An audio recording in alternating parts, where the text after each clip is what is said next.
Good evening, everyone. I would like to call the Schenectady City Council Committee meeting for Monday, November the 16th, 2020 to order, and we'll go into finance. Mr. Palomini.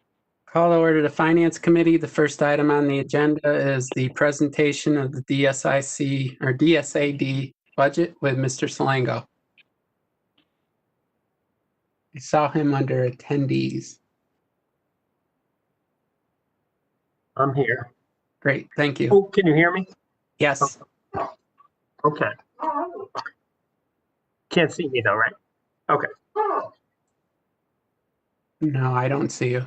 Can I? You're waiting. We can see you now. Go ahead. Okay. All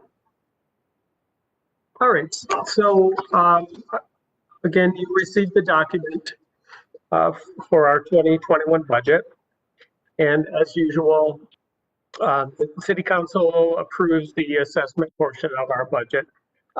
But of course, we'd like to show you our entire year's budget for,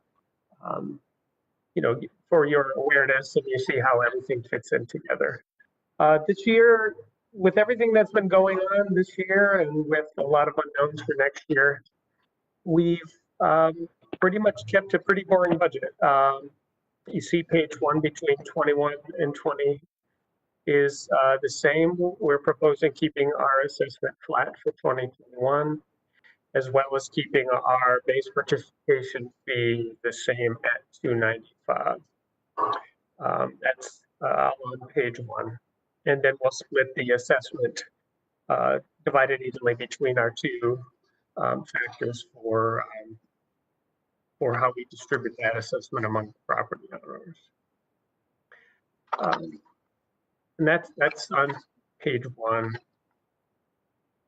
Page 2 just gives you a bit of an update on how we break down the expenses both through the assessment and other funding sources. Total spending plan for this year, or I'm sorry, income from this year is 688,703.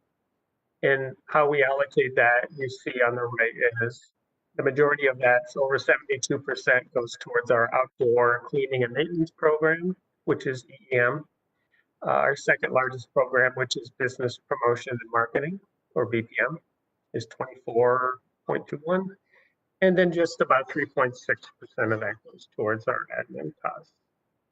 And on the lower left, just gives you an idea of some of the additional donated services that we get, sort of that provides additional resources throughout the year.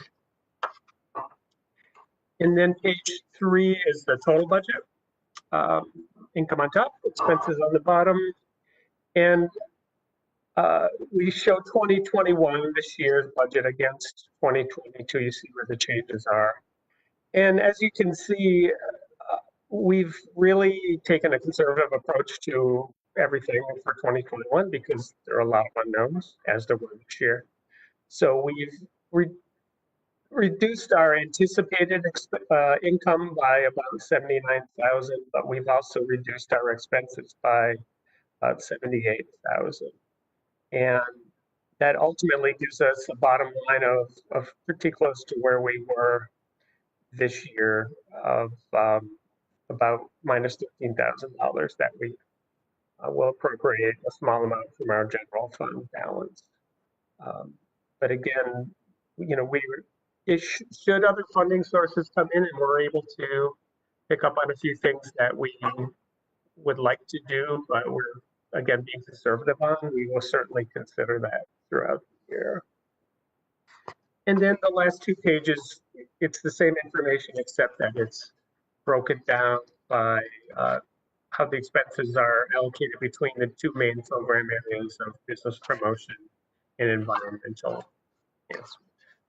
So that's it in a nutshell. If anybody has any questions. Are there any questions for Mr. Slango? Mr. Palmeni? Go ahead. I just want to thank Mr. Salingo and his team. They've done a fantastic job in keeping the streets clean, understanding that, you know, we are in the middle of a pandemic, but I've been in and around downtown and things are definitely up to snuff. You know, it's just beautiful down there with the baskets over the summer. And I'm assuming, and maybe Mr. Salingo can clarify this, are we going to be decorating at all for the holidays? Oh, yes. The tree is already up in the stages of being decorated. And our outside team started making the rounds today with all the wreaths and other holiday decorations.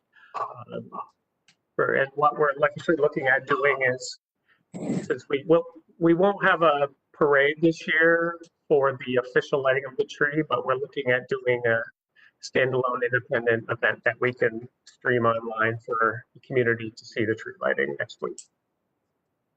Good idea. Thank you. You're welcome, and thank you. Are there any other questions? Okay, very well. Thank you, Mr. Slango. Thanks so much. Just as a reminder, the public hearing for both the DSAD and the Upper Union Street bid is next week, next Monday. So those will both be held then.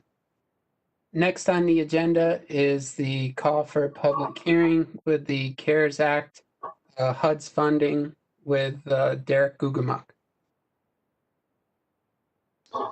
Good evening. So we just received and we created a allocation. I don't know if you could see the budget as well. We received $619,061 from HUD. This is the CDBG CV3 funds. So we would like to call a public comment period, and we request that the residents within the community respond with comments for this proposed allocations. The public comment period begins Tuesday, November 17th, which is tomorrow at 8 a.m. and will conclude on Monday, November 23rd, 2020 at 4 p.m. So we're requesting a call for a public hearing on the CARES Act HUD funding CDBG CV3 to be held in conjunction with normally scheduled City Council meeting on November 23rd, 2020. Are there any questions?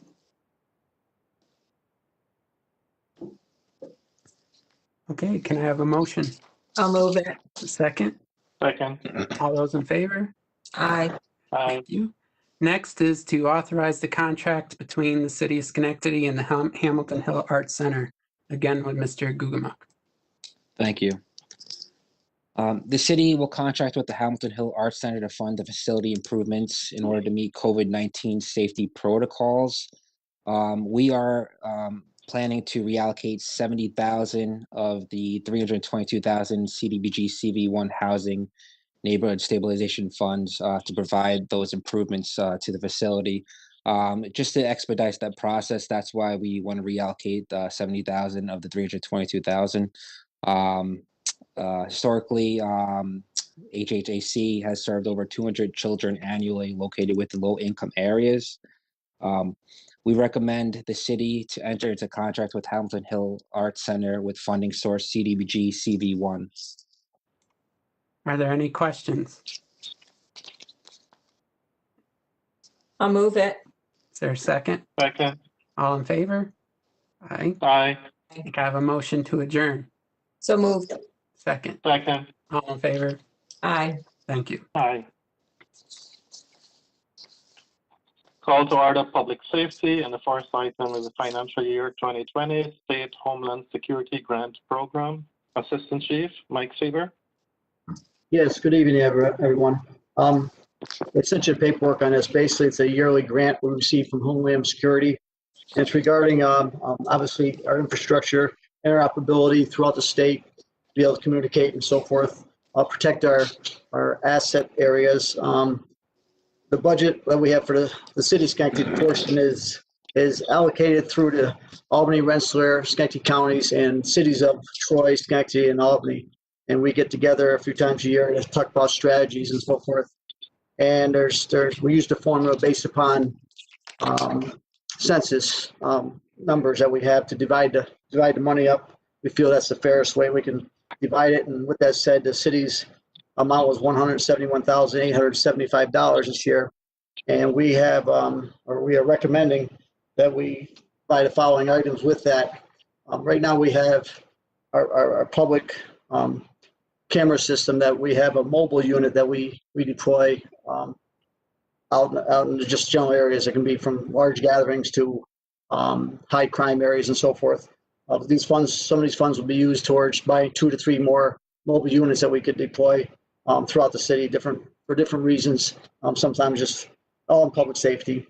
We have a video camera wall that we call it a wall here at the department that we monitor most hours of every day that we've had installed. It's about 6 or 7 years old, but it's on 24/7, starting to go. Some of the parts of the monitors are starting to go, and replace that video wall.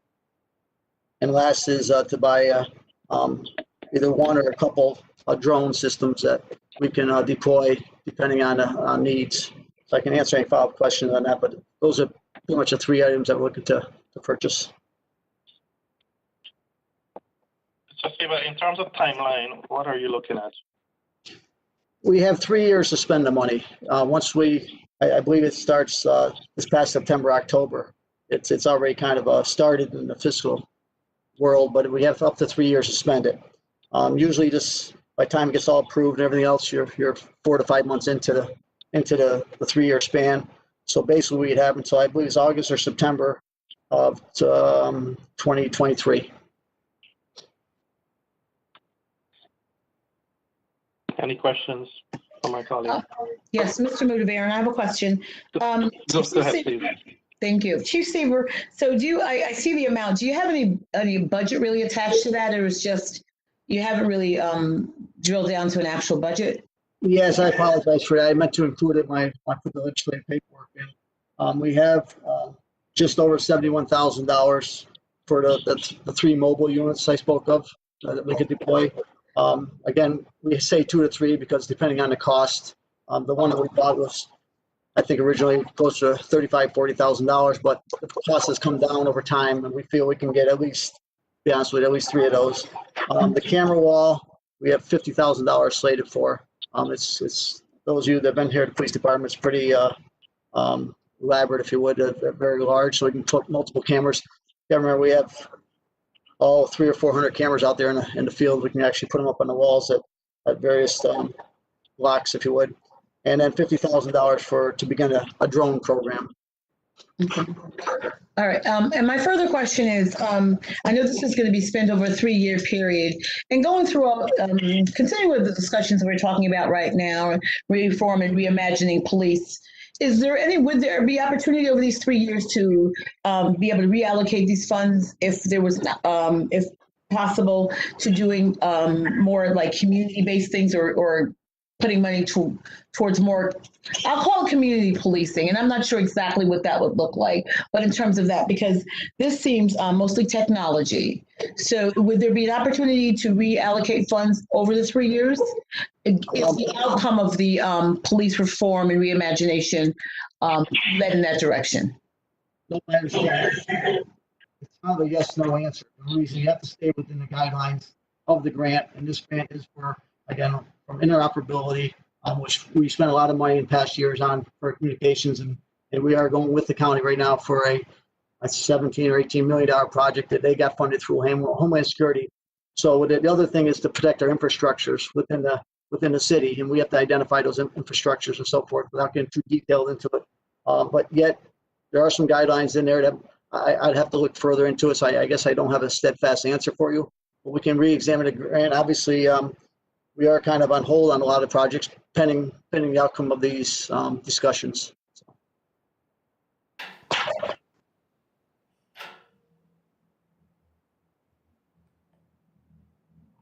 Any other discussion? May I have a motion? I'll move it. Second? Second. All in favor? Aye. Aye. Thank you. Thank you, everybody. Thank you. The next item is discussion, safety, and signage in Central Park. Ms. Perazzo. Yes, this is ongoing from the meeting 2 weeks ago, and maybe with AC Sieber on the line, he might help us a little bit in this vein. But the concern was, and we had a community member, a resident of that area, call in 2 weeks ago as well, is the behavior that's going on in the basketball court, the gunshots, not once but a couple of times now, the lack of signage saying that the park closes at dusk to help us reinforce getting people out of there at after dark, non-smoking, no smoking signs, things of that nature that we had touched on. There may be additional patrols in place. I don't know, but it's just so concerning.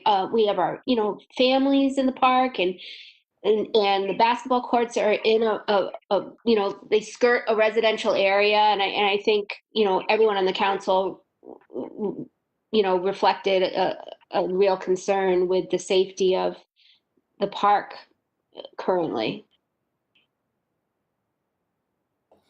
Maybe Yeah. I could lead off on it. It's really two sides of that, Lisa. One is the signage, which we have moved slower than I would have liked to this year. And the goal has really been to standardize the signage, not only in Central Park, but throughout other parks in the city, where before it had been kind of a mixed overall messaging that was a little sloppy and disjointed. So we were looking to have things that were standardized colors, standardized wording, also in Central Park because of the investments we've made in the A-Diamond, Music Haven, Rose Garden, other places to have better directional signage. So that, again, unfortunately, has not moved as fast as like, even though it's still being discussed and worked on. The other component of the safety issue, you know, some of the incidents, Chief Sieber may have better information, you know, they really originated, one of the shootings, I think, originated outside of the park and ended up spilling into the park. Won't get any further details on that because it's still under investigation. And it's some of the uptick that we've seen in gun violence since this spring. It's, you know, we really had a fairly impressive record until COVID came into place, and some of the things that the chief is outlining, those cameras allow us, we've got the network in place, which is very effective. These cameras allow that to be leveraged to a greater degree and greater flexibility, and also create a more visible level of deterrence.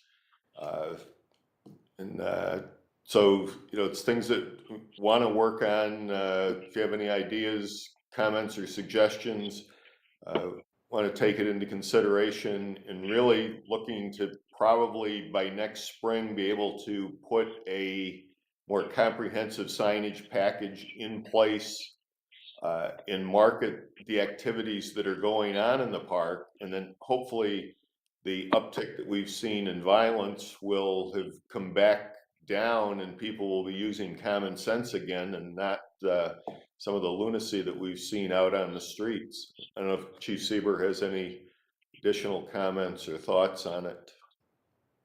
Oh, as usual, I 100% agree with the mayor. No, no, the mayor's absolutely correct. I left your budget alone. So No, the mayor's absolutely right. You know, there's some of the items that we want to buy today, we can, you know, kind of station up there at different times. The signage, and again, in my opinion, especially legally, helps us because if we are to make an arrest up there after hours, it's very important that we can show it as well posted and people understand and know the rules. So yes, along with what the mayor's saying, anything we can do uniformity throughout the city to make it all signs, all parks the same. Obviously, we endorse because it's just makes it easier from a law enforcement standpoint to say these are the rules and they're simplified for every park. So if you have more questions, I can kick into any of the investigations and such. But we are obviously we're stepping up patrols. We want to make this park as safe as it can be and the safest park in the country. But we're working on that as well.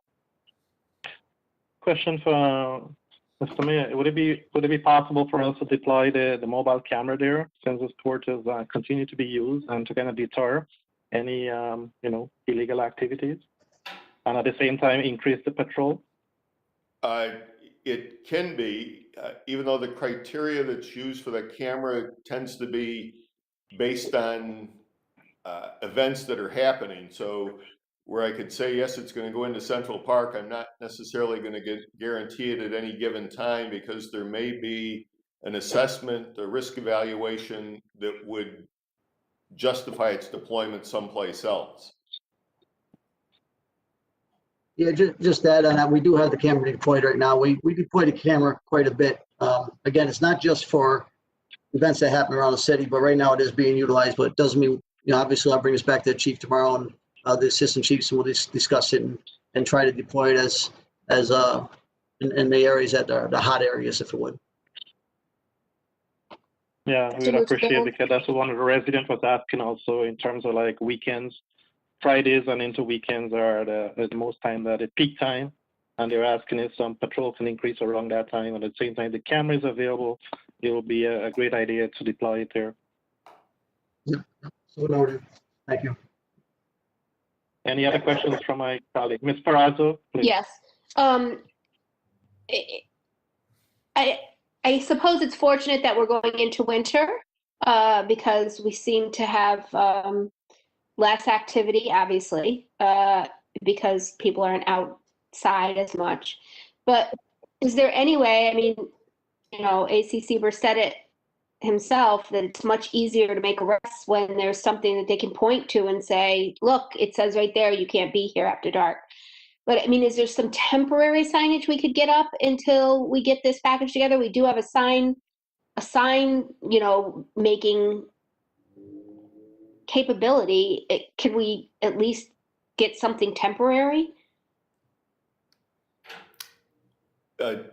I'm more than willing to look at that. Do you have a specific spot or point that has been brought to your attention that's causing more of a problem than just the area in general or parks in general?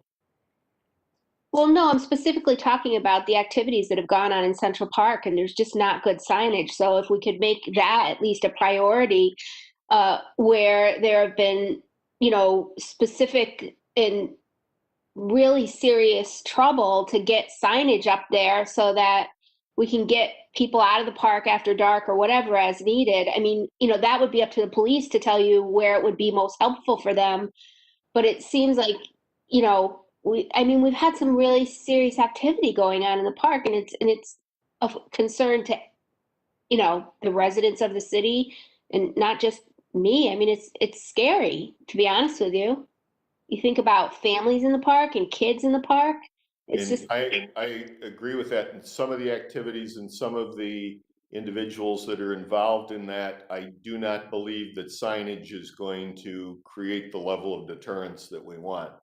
That they're acting in a manner that is just inappropriate across the board. And the police department works in a methodical way to put the cases together, and the best deterrence is for them to be arrested.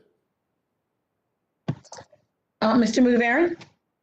Go ahead, please. So I just like to also say that, Mayor, you asked if there's a specific place, and I would like to recommend the basketball court, because that's a place, first of all, that people have large gatherings. And in addition to the signs about closing, I know that your office received a couple emails, as I understand it, that there's large gatherings. So if we also put up signs that say that gatherings have to be a specific number, whether it's 50, but there's been gatherings over 200, and I know it's getting cold and maybe people aren't going to do that anymore, but still, if we could have signs that say that, not only because it just, you know, the more people, the more interaction, but also because of the uptick that we're seeing in COVID right now. I think that there may be an opportune time to be able to put up those signs that say only this many people can be here. And even if you're here at this time, you really have to leave. Because if I think about the park, because I do spend more time there than I have in years past, simply because, you know, you can't go many other places. And that's where I see most people gathered are around the basketball courts, or sometimes at baseball, but more often than not around basketball, because they just, you know, it's just a place people like to gather, watch people play, etc. So if you are asking for a specific place where we could start, I would recommend that as a specific place where we could start for signage right now. I'll have that looked at in the morning. Mr. Mudavaren? Go ahead, please, Ms. Karen. So one of the things that I think could help deter a lot of this would be some increased lighting in the park. And I don't know if that's on the table yet, Mr. Mayor, or if, you know, there's any possibility that we could get some increased lighting. I would think that would help to deter a lot of it.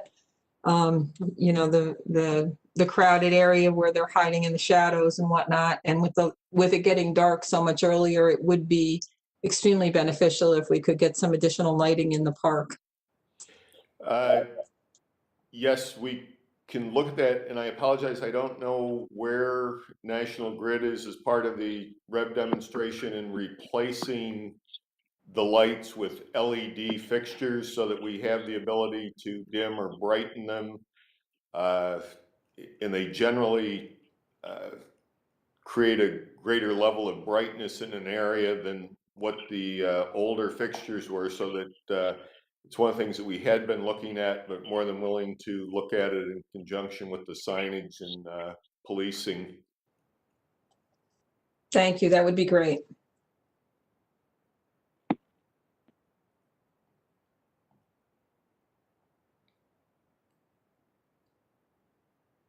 Any other questions from my colleagues or comments?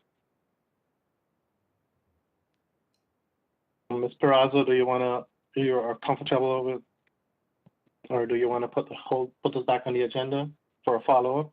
No, I don't. Well, I don't think it needs to go back on the agenda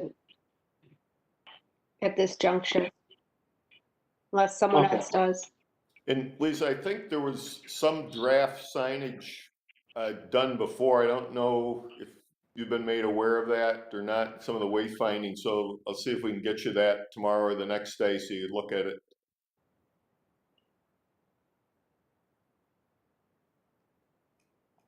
Okay. Thank you. Okay, next item is a review of the guideline bylaws for the Civilian Police Review Board with the repeal of 50A. Ms. Porterfield. Thank you, Mr. Mudavaren. So as everyone knows, we've been having the meetings about the police reform. I attended all of the meetings except the one. Unfortunately, it was on public safety. It was in the middle of the day. But throughout I didn't see any particular meeting that really focused on the CPRB. And as I've said before, those guidelines, that guidance comes from legislation that was moved forward by the city. It's part of our code. So what I would, as a council, I think we really need to begin to take a look at our code as it currently is, and if it's really meeting the guidelines, if it's meeting the need of our citizens. Because really, civilian review board is defined as an agency that is staffed by civilians and not sworn officers and charged with investigating civilian complaints against law enforcement. And there's various levels. I've been doing a little bit of research on this. And so there's various levels. So at this point in time, I think we need to look at the 5 levels actually that I was able to find out where our particular civilian police review board is at this moment. And if that's also like meeting the needs and meeting the intent of our city code, and to also look at the legislation and make sure again that we're following the legislation. As I've said in the past, it says that we should have an advisory board, and to my knowledge, that does not exist. So I really think that we as a council should be looking at that legislation. And I realize that the review board is going to come forward with their recommendations, but it's ultimately our responsibility to put together legislation. And so I think that's what we really need to take a look at now. And what I would like to do is to be able to send this information out to my colleagues, and let's take a look at it, and then and have those discussions.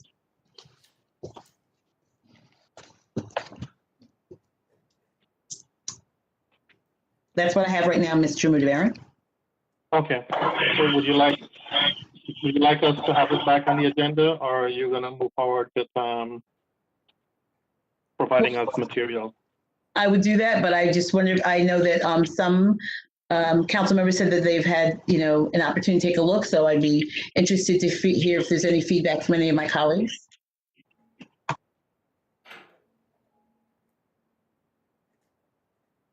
Mr. Mudavaren?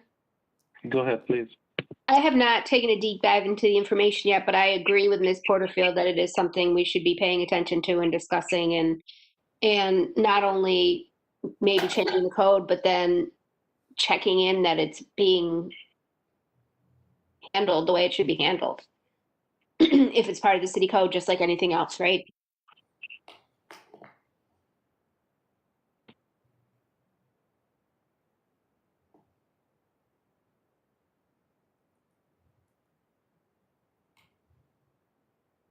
So, Ms. Porterfield, so what is, if I may ask, the intention is to move forward, or? Right. So at this point in time, I've asked Chief Clifford to to forward what the procedures are and how they're actually handling things. And so my strong suggestion is that we compare how it's handled against the legislation that we put forward, what it says in our city code, and see if we're meeting, if it's moving in that direction. And in addition to that, again, to look at, and I can, provide some of the same background information that I've looked at from other municipalities and other organizations, law enforcement organizations that are doing, to see that if, we basically a checklist is this how it's working for us? Do we need to change anything? I think we have until April 1st to get all of our police performance guidelines or recommendations in. And since the Civilian Police Review Board is part of our law enforcement, I think that's something that we need to make sure that particular part is done. So again, I'll send the information out to all my colleagues. We take a look and then we discuss it. We could wait, for 2 more cycles. It doesn't have to be in 2 weeks. Give people a chance. We're getting ready to go towards the holidays. So clearly understood. But again, I think in December, we should be revisiting this and having some discussion around it. Okay, thank you for that update.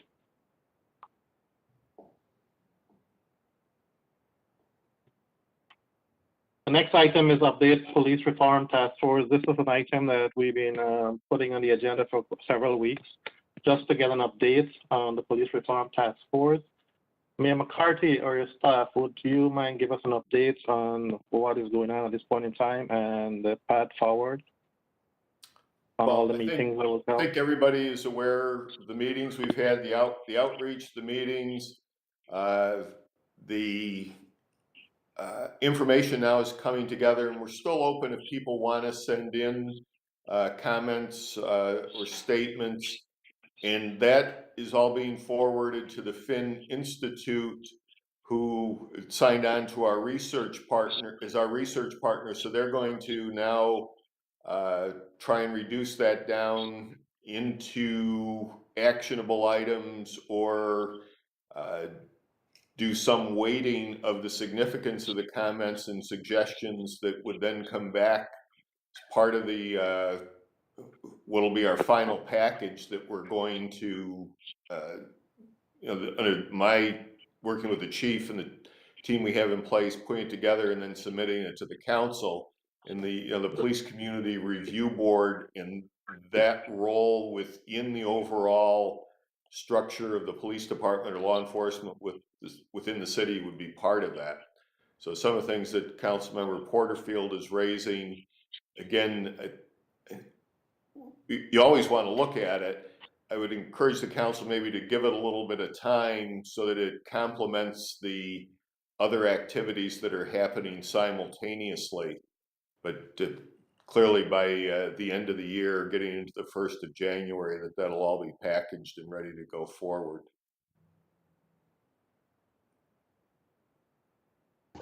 Mr. Mudavaren, I have a question for the mayor.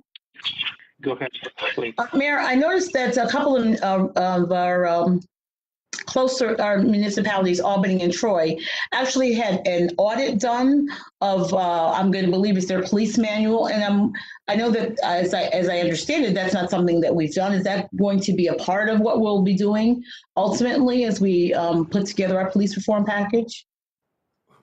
We have not talked about a formal audit, but a review is clearly part of what we're going to do.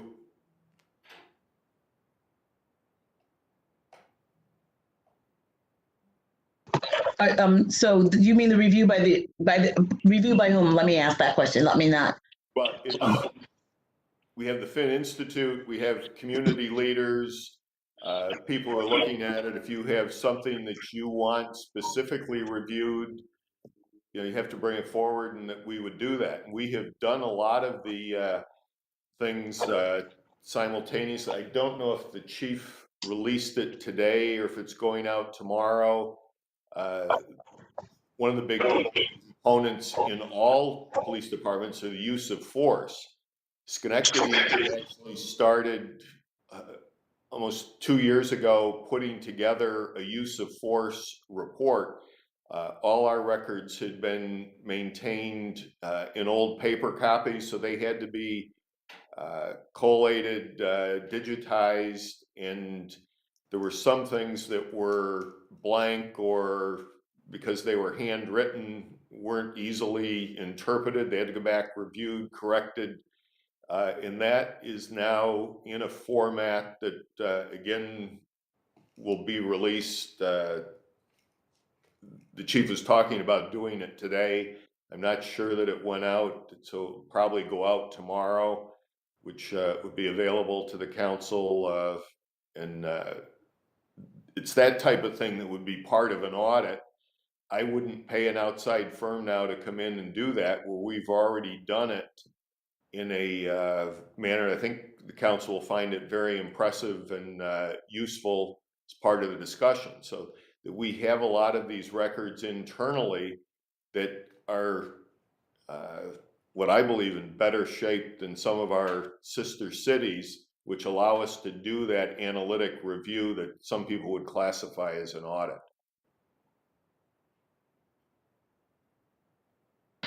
All right. Okay. So just one other last question. So when the information, as I understand what you're saying, is that the Finn Institute will pull together what they're getting from the various meetings that took place, and will then put in a format that will be forwarded to the council for us to consider.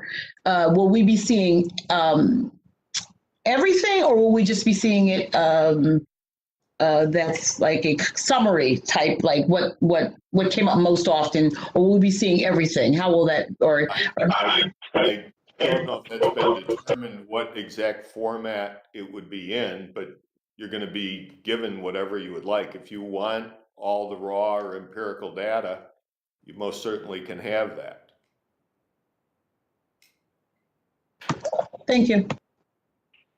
And just also comment, the other advantage of working with the Finn Institute is they have worked with Schenectady before. So they have information, they've done surveys, they're going to do another survey as part of this process here, but they have some baseline information that can show where hopefully we're making improvements or areas that we need to improve on, that other communities may not have that, may have to go back and recreate it or do some internal analysis to put that in place. We're fortunate to have had that relationship with the Finn Institute and the work they've done in the past.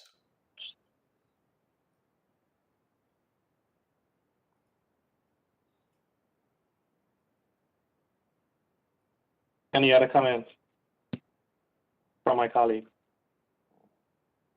Mayor, thank you. Thank you for the update. Any other business for public safety? Motion May I to have a adjourn. motion? Motion to adjourn.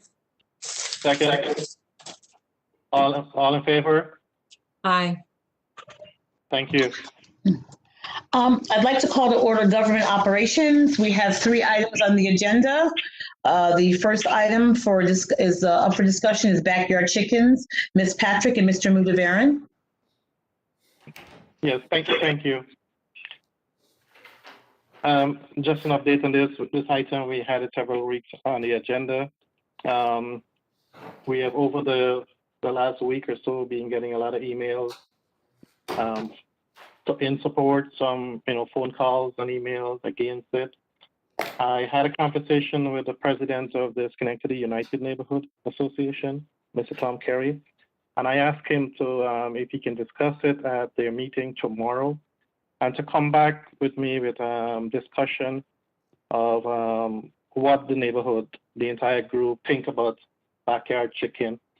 So, Ms. Porterfield, I will ask that we hold this on until I get more information from the Sun, and we can able to move forward, because I would like to get their input in this item, because eventually it will be something that throughout the neighborhood, and the neighborhood association should be part of it, and to help us to move forward is if it's pro or con, and we can able to assess it at the council and help us to move forward.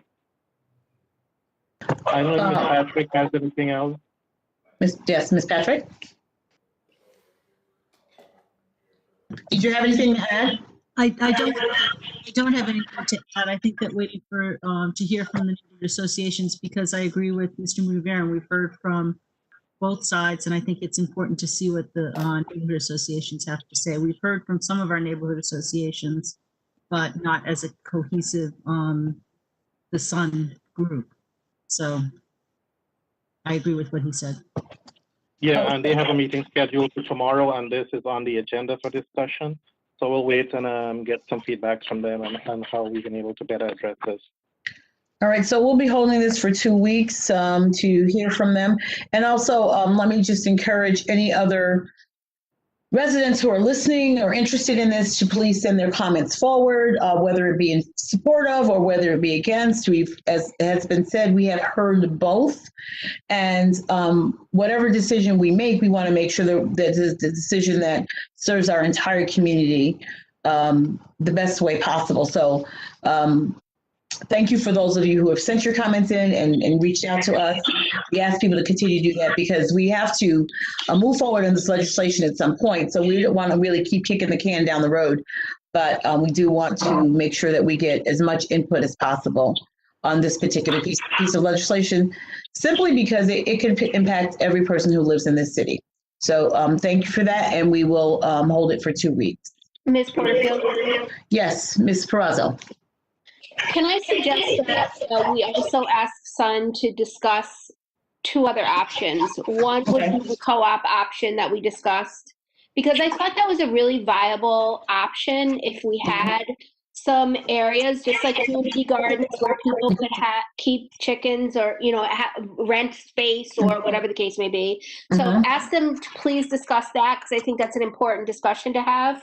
Absolutely. Feedback on, and also the discussion of a pilot program that would sunset, so that we could look at the program and say, okay, it wasn't a problem if we work within these parameters.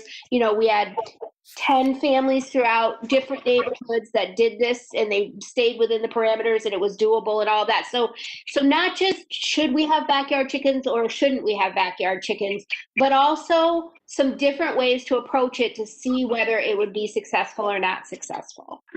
Absolutely. That's great feedback. And Mr. Mouveren, since you were speaking with the chair of Sun, could you make sure that information gets relayed? I will pass it on this evening or early tomorrow to discuss these options. Okay. All right. And that would be great. I appreciate that. And if you could just include me in on that, so I could just kind of keep track of what's going on with this discussion as we continue the discussion. No problem. All right. So thank you everyone for your input on that. The next item on the agenda is to discuss hiring outside contractors to do OGS work instead of using staff. Ms. Perazo. Yes, I'm glad the mayor's on the call tonight. I see that Mr. LaFond once again is not. But I got several calls from a variety of city employees that reported contractors being used when city employees were available to do that work.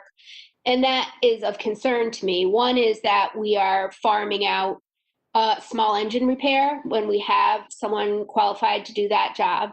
Another is that we're farming out some vehicle repair to local car dealerships and local garages. The third is that we could have used some of our employees to do some of the tree removal after the storm. I understand it was catastrophic, and in that case, we want to be as efficient as possible, get people back online with power and all of that. But it's also my understanding that we had employees that were qualified and available to do that work.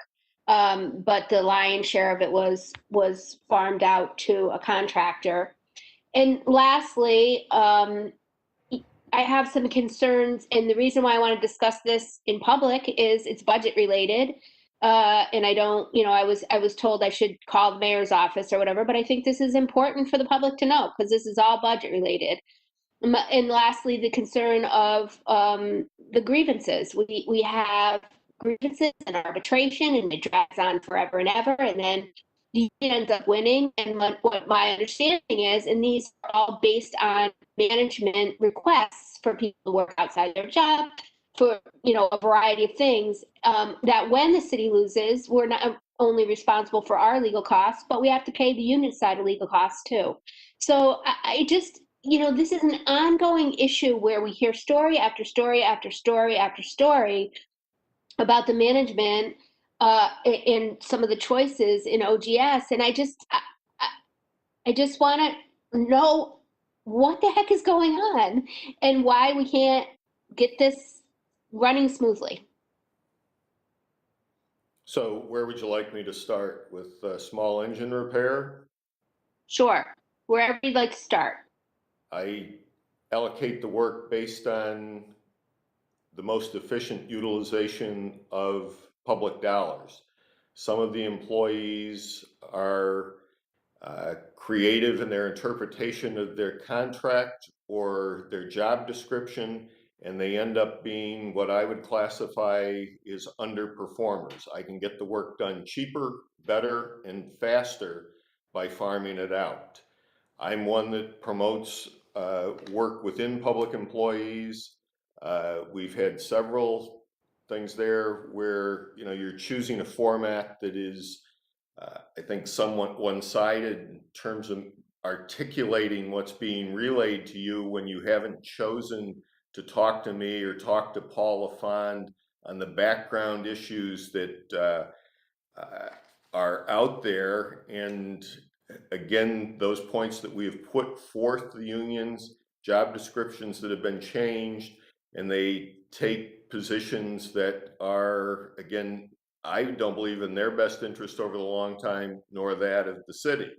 With the storm, we used a lot of city employees to do it, spent probably $90,000 in outside work. We're very lucky. People performed at a fairly high level. You look at what the fire department did, police department did, Bureau of Service. Our wastewater treatment plant ran for roughly 26 hours on auxiliary power. We were one breaker, something trips, from a major environmental catastrophe in that. National Grid mobilized a lot of people in the morning after the storm. I think we still had just under 8,000 people that did not have power within the city. And so I can go through and defend, articulate the reasons why we chose things. We have our tree truck, it boils down to the number of chainsaws that you have at this type of event. That truck has a chainsaw assigned to it. It's locked in it. That chainsaw has disappeared. Would indicate to me that's an internal theft. So it would point to those employees that are working there, had access to it. And they're those type of things in terms of management that have to make decisions, and I'm going to do them that are in the best interest of the city. I'm not afraid to make tough decisions, and I'm not afraid to make decisions that people may complain about or that they feel that they're somehow inconvenienced. Been very fair to the employees. They have good benefit packages here, and I want them to excel and be real leaders. Well, all I can say, Mayor, is if it were one person calling me, I would not have concern. But it is over the course of the last couple of years, it's got to be upward of 20 different employees calling from different departments that are distraught at how the city is being run. Now, listen to me very carefully. I'm not saying that we don't have success in running the city in some departments and that our fire and police don't work hard and that our OGS people don't work hard. All I'm saying is there is a treasure trove of issues, and the arbitration is showing that the wrong decisions are being made because, and again, now we're on the line because of a management decision for not only paying our legal costs, but the union's legal costs. Not to mention that it's dragged on and on and on, and there's a boatload of grievances and everything else. So I know as a council person, I have no jurisdiction over this other than to squawk about it and run my mouth. But I'm asking you, Mayor, please to take a deep dive into this because something is not right here. The amount of disgruntled employees that I hear from indicates something isn't right. So that's my final get so frustrated about this. It's my final request of you is please look into it as the city's top manager, how that department is being managed.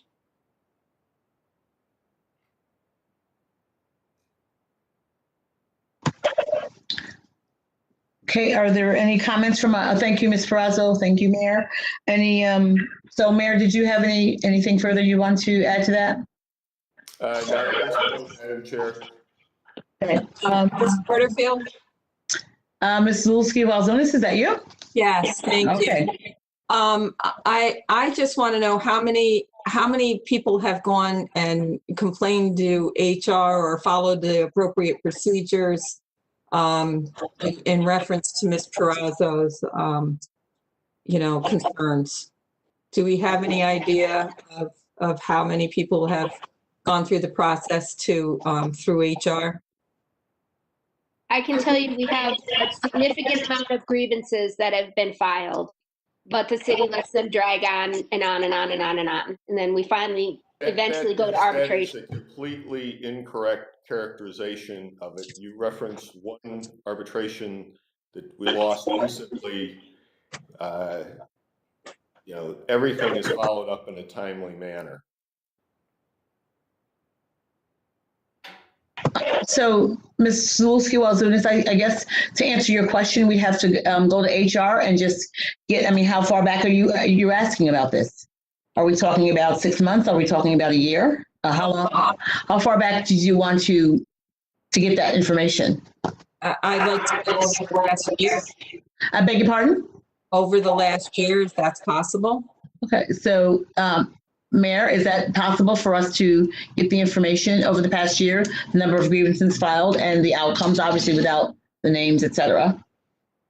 And but from which department it comes from? Why wouldn't we put the names on it? Well, then put the names on it. That's fine. Council member, if you want to send in a request for a specific time period, that we'll have that followed up on. Okay, thank you. Ms. Porterfield? Yes, but excuse me 1 minute. Ms. Zulski-Walzonis, can you, and when you send your request, can you include the entire council so we all know? I appreciate it. I will copy the entire council. Thank you. Ms. Perazo? I would recommend that Ms. Zulski-Walzonis also reaches out to the union representatives. And the law department obviously has information. I'm sorry for interrupting, Ms. Porterfield. I just wanted to just make sure that information is shared, if I may. Did you want to share information at this moment? Is that what you're saying? No, I just want to make sure that I do have some information. We did have a grievance recently that we had a hearing on it, but it had to do, and it came out of OGS. It had to do with a shift change. It didn't have to do with anything related to work that people actually had. It had to do with a shift change. There's that. That's the most recent grievance that we dealt with. In terms of any other outstanding grievances, there's nothing that we've, for lack of a better word, slow rolled. Everything has to, essentially when somebody files a grievance, we have a timetable in which we have to respond to the grievance. Either it has to be, we approve the grievance, whatever the grievance is, we admit that, whatever they brought to the table is correct and we're wrong, or we deny the grievance. And there's a process, and we have so many days to respond to a grievance. So it has to go through that process, and we can't drag it out, for lack of a better term. Once that, let's say we deny the grievance, it's initially denied, and then let's say they appeal it to the mayor, and let's say the mayor denies it again. The ball's now in the court of the union to make a determination on how they want to proceed. Is this something that they want to have a hearing on? And it's on them, and then they have to file with PERB saying that we have a grievance, it was unresolved, and then it's really put on the PERB's plate to schedule a hearing with an arbitrator. So I would, from my experience in my office, I can't speak to what happened prior to me being, in that position. There haven't been any grievances that have come through, and there's nothing that we've slow rolled or anything like that. I will provide additional information by looking back for the time period that's being requested. Right. Thank you, Mr. Colden. So what I'm hearing is that we're going to be asking for grievances over the past year. And so that would we won't limit it to working outside their job, et cetera. Any grievance that was filed by any individual, by any department. I know that we're talking about OGS, but do you want to limit it to OGS, Ms. Barrazo? The only feedback I get on a regular basis is from OGS. Okay. And that's what I was talking about, the arbitration, when I was saying there were management decisions that are being made that are costing the city money, not just about doing work outside their job structure, but management decisions that are being made where the union is saying, this is incorrect, you can't do this. And we're saying, oh, well, I'm going to do it anyway, and you're going to like it. And then we end up, losing arbitration because it shouldn't have been done in the first place. So this is now number 2, I believe. This one was just recent, but this is the second situation where we lost in arbitration.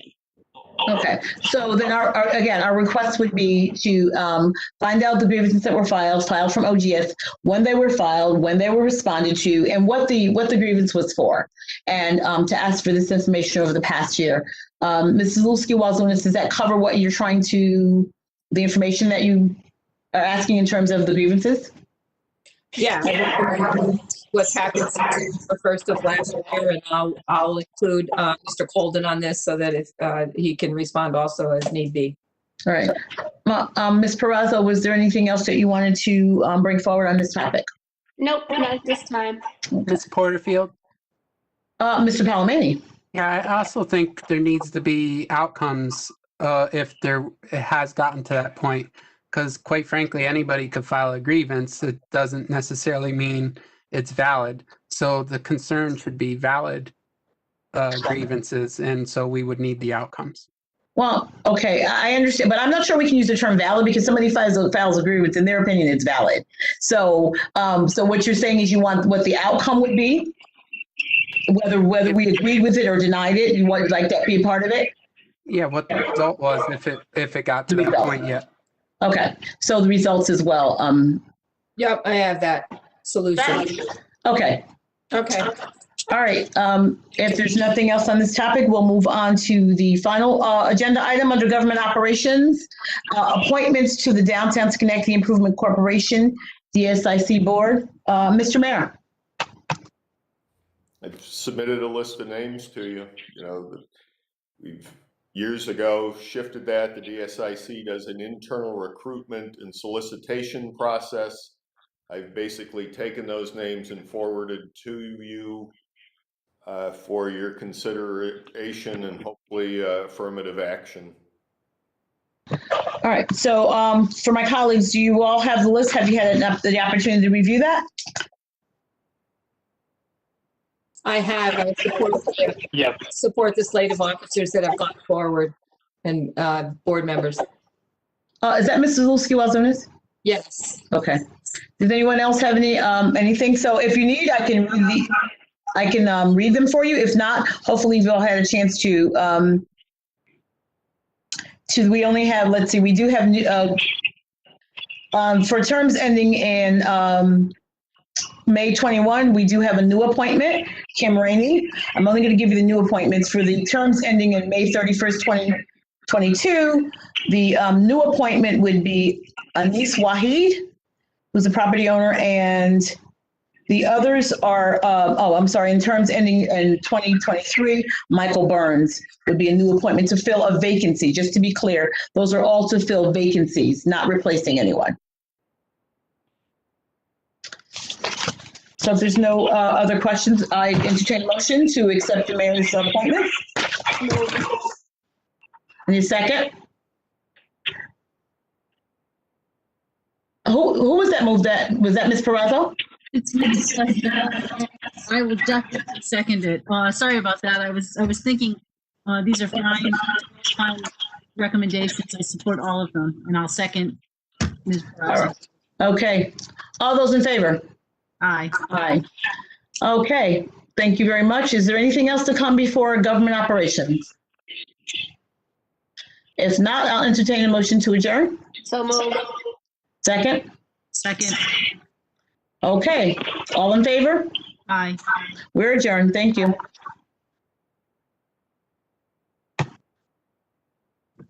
Okay, I'd like to call the Health and Recreation Committee to order. And we only have one item on the agenda, which is the continuing discussion about the Rose Garden permit fees for photography. And I'll turn it over to Mr. Palameni, although I see that Mr. O'Brien has also joined us. So, Mr. Palameni, would you like to take it away? Yeah, this is I think the third time we're bringing this forward. There were a number of questions that were asked before, asked again, and the Rose Garden Committee responded with an email that you see on the screen now. We also have on the line former council member Sean O'Brien, who's part of the Rose Garden Committee, and we're hoping that we can move this out of committee tonight with their recommendations. So, Mr. O'Brien, do you have anything you'd like to say? Oh, thank you. Can you all hear me? Yes. Okay. Thank you for having me tonight. The president of the committee, Matt Cuevas, can't make it here tonight. So if you have any questions, but we appreciate the committee and the council's outlook on this, and if you have any questions, follow-up questions based on our previous meetings with you, I'm here to answer them.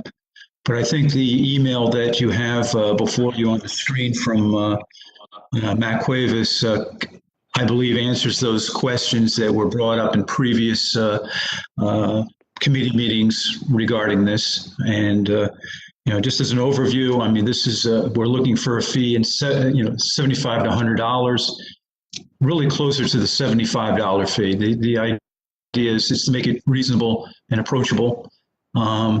And as we've stated previously, that it's the guide, and what we submitted previously was a code of conduct for those professional photographers. So this fee would be underscoring the importance of the code of conduct. And I think there was particular discussion in the past regarding having a day pass. I think Mr. Cuevas's, Matt's response addresses that issue. I mean, if for enforcement, and if you get a day pass, the weather doesn't cooperate. I think for ease of administration through the course of a season, I think the flat fee to cover all contingencies for the entire season, I think that's best. And then, as indicated previously, this is not for the families taking a shot at taking photographs for proms or graduations. This is for the professional photographers who are in the garden, who are setting up equipment, lighting, etc., who are charging a fee for the photo shoot in the garden. And once again, we appreciate your support and time and taking a look at this issue. And you're also looking to, if the $75 fee goes forward, to change the Rose Garden rental to $75 as well. Is that correct? I mean, that's really up to you. Right now, the current amount is what, $50 for a resident for a rental. I mean, you could what's suggested there is making it 75 if you're kind of combining the two events. If the person is renting the garden and they want to. They're having a professional photographer for a one-day type of situation, then perhaps the $75 fee that Matt put in his email to you all would be appropriate, but that's really up to you. That would be combining the two. Right now there's the rose garden rental fee, which currently exists, with the $50 for city residents and $100 for a non-resident. And those are just suggestions in there regarding if you were to combine the two, if you will, for those special events. Okay. Thank you, Mr. O'Brien. I really appreciate all the work that you have done and your patience in answering all these questions for us over these last several weeks. Colleagues have any additional questions? No, I was on the council before, so I get it. So no problem. It's no problem. Yeah, and we appreciate, once again, we appreciate your support and patience too. Ms. Patrick? Yes, Mr. Barron. Mr. Palomini, can we summarize what are we moving forward this evening? Mr. O'Brien, correct me if I get this one wrong, but the idea is to make a motion to pass a $75 photography fee for the Rose Garden for professional photographers. I think that, you got, I'll ask, the Corporation Council can chime in on this, but I think you have to call for a public hearing anytime you're asking for a fee. And that there would have to be a public resolution calling for a public hearing first. Oh, absolutely. I was just trying to get the idea. Yeah. Mr. Palmer. Yeah, go ahead. Thank you. Under, I'm sorry, is this here? I don't want to interrupt. Who's coming up?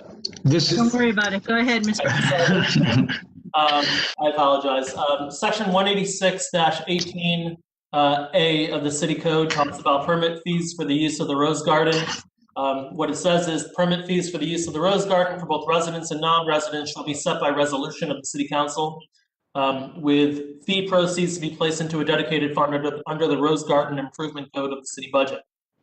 That being said, I don't necessarily think that we need to have a public hearing. Certainly the council can still have a public hearing on this, but the way it's worded in our code, the city code already kind of takes into consideration the fact that permit fees will change for the use of the Rose Garden.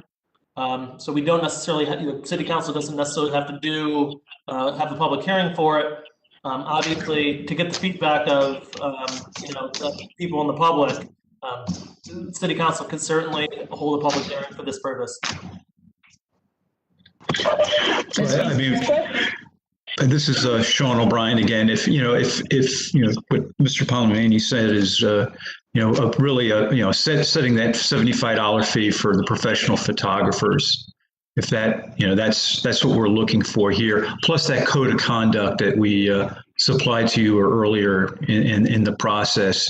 If that could be incorporated into the ordinance and the resolution, that would be appreciated. Ms. Patrick? Yes. Ms. Porterfield? Yes, I'd just like to get some clarity from Mr. Colden. You talked about section 186-18A. So, and it talks about the permit fees. The fact that we're adding another fee does not require a public hearing, just that covers all fees regardless. So I just want to make sure. I haven't seen the last resolution that the city council passed related to setting the fees, but I think for the purposes of use of the Rose Garden, which could include, as an example, this photography, you wouldn't have to, you could add that fee as part of, you're already allowing it. Well, excuse me, the city code already allows you to set the fees by resolution. It doesn't say what fees, it just says use of.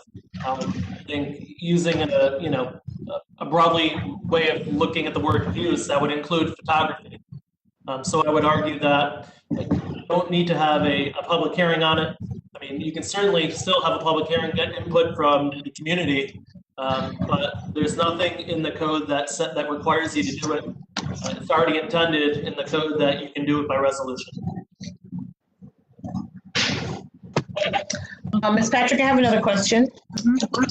I would like to know the reasoning behind upping the fee from 50 to 75 just because the photography fee is 75. I'm not sure I understand that, because the photography fee is for the entire year versus if people are using the Rose Garden, it's generally a one-time event. So I'm not sure what the thought process is making them the same. Simplicity? Yeah, it's for simplicity, Councilmember Porterfield. I mean, it's a kind of a 2-for-1. In other words, if you're going to get that situation where you're going to have a professional photographer at an event, this way, but it's just a one event it's a one-time use, then you could combine the two and have a 50 plus we're going to have a professional photographer there. I don't want to make this overly complicated. If you all just want to keep, the fees as they are for the special events, as they're indicated already in the ordinance, that's all up to you. I think that the thought was that if you want it, you have a combined event, if you will, for that special event, and you're going to have a professional photographer there. That's the thought behind that. But if you all want to just keep it the same as far as special events are the fees of $50 and $100, $50 for a city resident, $100 for a non-city resident, and then that seasonal fee for the professional photographer. That's fine. You can do that. Ms. Porterfield, anything else on that? No, just I'm going to say just a concern that if someone's renting the Rose Garden and they're not having a professional photographer, I don't think that person should have the same cost as someone who is having a professional photographer. So I know it starts becoming a lot of moving parts, but just to be fair to people that are using the Rose Garden for just an event, and then they're not having professional photographers, they're simply doing it with their cell phones, etc. I don't feel they should be paying the same amount as someone who's bringing a professional. Because the goal of this is to make sure that professional photographers are paying a fee and going by the rule code of conduct, which has been drawn up. Right, exactly. That's exactly the intent. And if you want to keep it at $50 for that special event, fine. That's fine. I think that's, as you indicated, that it's really, the code of conduct and the $75 are kind of what we're looking for here. And you can let the special events just stay as they are. I think that's the way to go, because I think we're just trying to complicate something that doesn't need to be complicated. The original intent, in terms of what you approached us for, was right. Exactly. Code of conduct. I mean, the code of conduct for a professional photographer, which then would also include having this photography fee. So I think that is what I would recommend. Yeah. Councilors have. Is that Mr. Paul? Yeah, I was just gonna suggest we make a motion to pass a $75 professional photography fee with a code of conduct that's attached to it, and just make it simple and move on. Could I have a second? I'll second that. Okay. Second. Thank you, Mr. Mudavaren. All in favor? Aye. Aye. Aye. Okay, thank you very much. That's passed. And again, thank you to the Rose Garden for their work. Council members, we appreciate your time and your effort and looking into this, Council Member Patrick and Palomini, and thank you to the mayor, and thank you all. Thank you very much. Okay, I'd like to have a motion to adjourn Health and Recreation. So moved. A second. Okay, all in favor? Aye. Aye. Okay, thank you very much. So I'd like to open up city development and planning, and the first item on the agenda is amending City Code 168. And I believe, Mr. Colden, you're going to give us an update on this? Yes, I am. Thank you. Thank you. Obviously, there was a public hearing at the last council meeting related to amending City Code Section 167 related to the vacant building registration. As far as I know, the only public comments that were received were from Mr. Marnie, who submitted both in writing and also obviously spoke during the public hearing. I haven't received any other feedback in writing or otherwise related to the changes. So we're looking to move ahead. And we did take into consideration what Mr. Marnie had said to determine whether or not this can be done in a different manner to make it more efficient. From looking at it and discussing this with Mr. Epstein and briefly discussing it with Mr. Lunn, we think that the changes that are in here provide enough flexibility to alleviate the concerns that Mr. Marnie raised, particularly when it comes to property that is, for example, for sale. Obviously there were requirements that after a certain period of time, a property owner would have to register the property as a vacant building. But there's flexibility in terms of whether or not a fee would be assessed. It gives the chief building inspector the ability to waive a fee for 1 year. It's a reasonableness standard, so you can't unreasonably withhold the ability to or the waiving of a fee. So if somebody's entitled to a waiving of the fee, the chief building inspector would have to grant it. But rather than make it everybody gets a waiver of the fee, we've done it in such a way where people have to make a submission to show that they're entitled to the waiving of the fee. So we do take that into consideration. So we're looking now to move forward this legislative request for the city council at the next council meeting to adopt the ordinance to amend code section 167. Does anyone have any other questions? Thank you, Mr. Colden. Well done.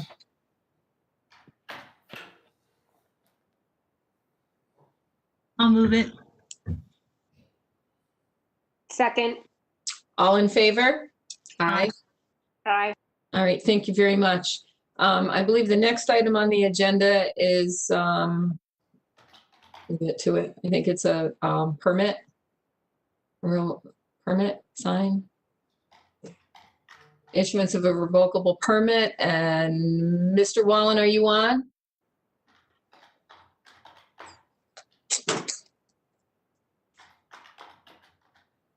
Mr. Wallen isn't on, but I can speak to it if he isn't. I am aware of this. Okay. Thank you very much. So what Mr. Wallen has brought forward is a request for the issuance of a revocable permit down by the harbor. There are some lampposts that are city-owned. Max and Alco Holdings have reached out to the city requesting to decorate the lamppost down there for, based on the season. So I did speak to Mr. Wallen about this, about what's the best way to move this ahead. And we made a determination that the best way would be to do a revocable permit on the city light post for the decorating of the light post by a third party. Are there any questions? Yes, Mr. Zulski, wasn't it? Yeah, go ahead, Ms. Porterfield. So Mr. Colden, in terms of, I know that we do this downtown with the DSIC. Is there a time frame that these they put up and have to be removed? Is there a time frame with DSIC or any other fixture? And if so, does this have to adhere to that same time frame? There's a time frame. I don't recall what it was. Let me just see if I can take a quick look through because I actually haven't seen the application. I know they want to do it through the holiday season, so I know that would include Christmas time. Yeah, and the holidays at that point. Yeah, I believe they would probably be taking it down by the 15th of January, I would assume. That's normally what they would do. Well, I just want to know if we were consistent with what the rest of downtown's doing. I don't see it in the information, so if you could just, provide us with that and to make sure that we're being consistent with what the rest of downtown's doing, that would be great. Sure. I'll find out for you. Thank you. You're welcome. Okay, so Ms. Porterfield, if you're okay with that, can we move this resolution forward so that they'll be able to have an authorization to have the permit? As long as they're keeping consistent with what the rest of downtown's doing in terms of that, I am certainly fine with that. Okay. All right. So I'll entertain a motion with that. Moved. Second. All in favor? Aye. Thank you. Aye. Thank you. So I believe the rest of the items are in executive session, if I'm not mistaken. Am I correct on that? Yes. Okay, so I'll entertain a motion to go into executive session. So moved. Second.